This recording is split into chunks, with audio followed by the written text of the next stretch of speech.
नमस्कार, मैं मीरा श्रीवास्तव फिर उपस्थित हूँ ग्वालियर की सर्द दिन और सर्द रात में आपके लिए एक वीडियो लेकर।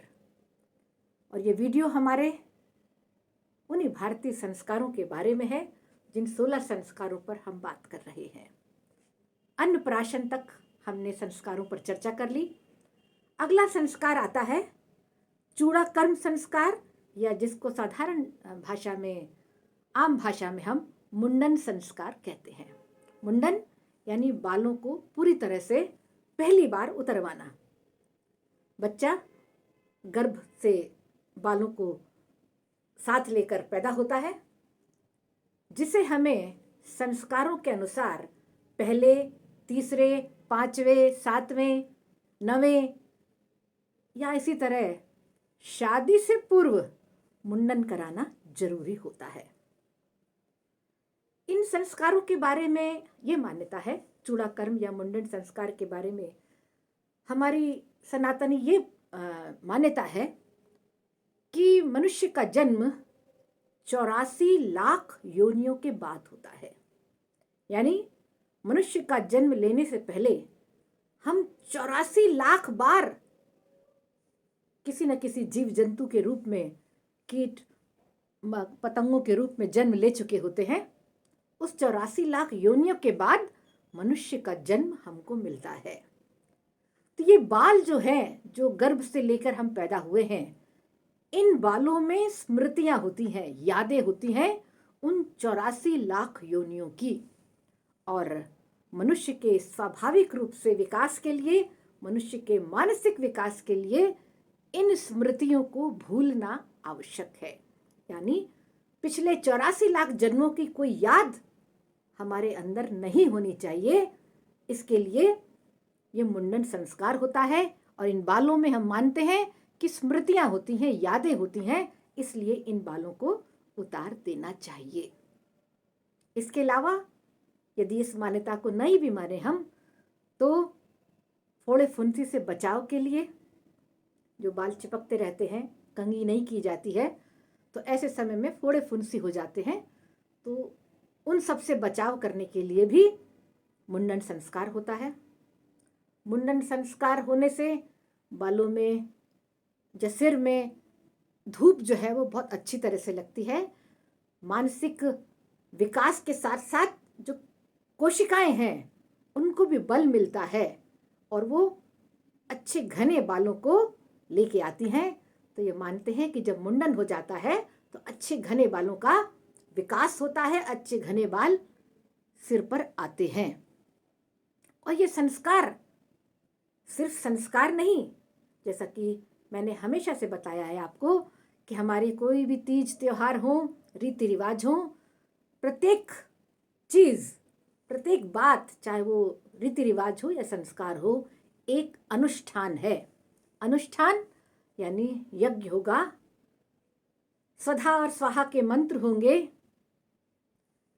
तिलक लगेगा, रोली से तिलक लगाते हैं, शुभता का प्रतीक है। जो आपके तिलक लगा के आपके माथे पर शुभता की हम कामना करते हैं, हम आशीर्वाद देते हैं, हम मुस्कुराकर आपके जीवन की मंगल कामनाएं करते हैं। तो ये मंगल कामना नाते रिश्तेदारों की, माता पिता परिवार के साथ साथ नाते रिश्तेदार जीवन में बहुत महत्वपूर्ण भूमिका निभाते हैं। जो लोग समाजशास्त्र पढ़ते हैं, समाजशास्त्र पढ़े हैं, उन्हें मालूम होगा कि नातेदारी कितनी महत्वपूर्ण है। नातेदारी निशिप इस नाम से यदि उन्होंने ये चैप्टर पढ़ा हो, तो नातेदारी का परिवार में और व्यक्ति के जीवन में कितना महत्व है। और यहाँ ये महत्व सिर्फ इतना जानिए कि सभी लोग आपके बच्चे की शुभता की कामना करते हैं, एक साथ इकट्ठे होते हैं, खाना पीना होता है, आपस में हंस बोल के सब बच्चे के अच्छे विकास के लिए शुभकामनाएं देते हैं। अच्छा बच्चा बनने के लिए, अच्छा बेटा बनने के लिए, अच्छा व्यक्तित्व बनने के लिए, खूब बड़े हो, खूब माता पिता का कहना मानो और अच्छे बड़े आदमी बनो। अब बड़े आदमी का सबका स्वरूप अलग अलग है, पर बड़े आदमी बनो यानी बड़ा होने की कामना, अच्छी कामना हम इनके माध्यम से करते हैं।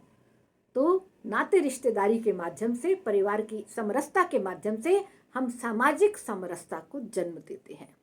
इसके साथ ही ये संस्कार, विशेषकर मुंडन संस्कार, तीर्थ स्थलों पर हो तो ज़्यादा अच्छे माने जाते हैं। यानी मुंडन का संस्कार आप मानते होंगे, देखते होंगे, मैयर में करा लीजिए, विंध्याचल में करा लीजिए, इलाहाबाद के किनारे करा लीजिए, हरिद्वार में करा लीजिए। जब इन स्थानों पर मान्यता होती है ज़्यादा अच्छी भाव की, वहाँ पर ईश्वर का भी विशेष आशीर्वाद होता है और उस जगह की, उस भूमि का, उस पवित्र स्थल का एक तेज, एक शुभता बच्चे के ऊपर पड़ती है और उसका विकास और उसका जो आगे का जीवन है वो बहुत अच्छा बीतता है, ऐसा हम मानते हैं। और यदि आप नहीं भी मानते हो तो तीर्थ स्थल पर जाकर हम एक नए आर्थिक विकास को जन्म देते हैं। आप देखते होंगे हर तीर्थ स्थल में फल फूल प्रसाद, जो भी देवी देवता वहाँ विराजते हैं, उससे संबंधित जो वस्तुएं चढ़ाई जाती हैं, उन सब का बहुत अच्छा बाजार वहाँ पर होता है। वो बाजार एक मजबूत आर्थिक व्यवस्था को जन्म लेता है। हमारे सारे तीज त्योहार आप देख लीजिए, सामाजिक समरसता के साथ साथ आर्थिक उन्नति का भी साधन है और संस्कार वैयक्तिक उन्नति का साधन है। तो चूड़ा कर्म संस्कार के द्वारा, मुंडन संस्कार के द्वारा न केवल बाल उतरने का काम होता है, बल्कि बच्चे की विकास की शुभता, परिवारों में एकजुटता, समरसता, सामाजिक समरसता और आर्थिक उन्नति हमारे देश की और समाज की होती है। इसलिए हमारे ये संस्कार बहुत महत्वपूर्ण माने गए हैं। आप बात कुछ माने चाहे न माने, बहुत सारे प्यार की, बहुत सारे आशीर्वाद की, बहुत सारी शुभता की आपको जरूरत नहीं है क्या? है ना? तो अगर मुंडन नहीं करवाया है तो करवा डालिए। शुभता, प्यार, आशीर्वाद जरूर आप सबके साथ होगा। 2022 जाने को है, कुछ ही घंटों में 2023 लगने वाला है। मैं आप सभी को इस कैलेंडर वर्ष जो बदलता है, इन सब के प्रति आप सभी को बहुत बहुत शुभकामनाएं देती हूँ। जीवन शुभता से भरा रहे। आपको बहुत सारा स्नेह, बहुत सारा प्रेम, बहुत सारा आशीर्वाद। फिर मिलती हूँ।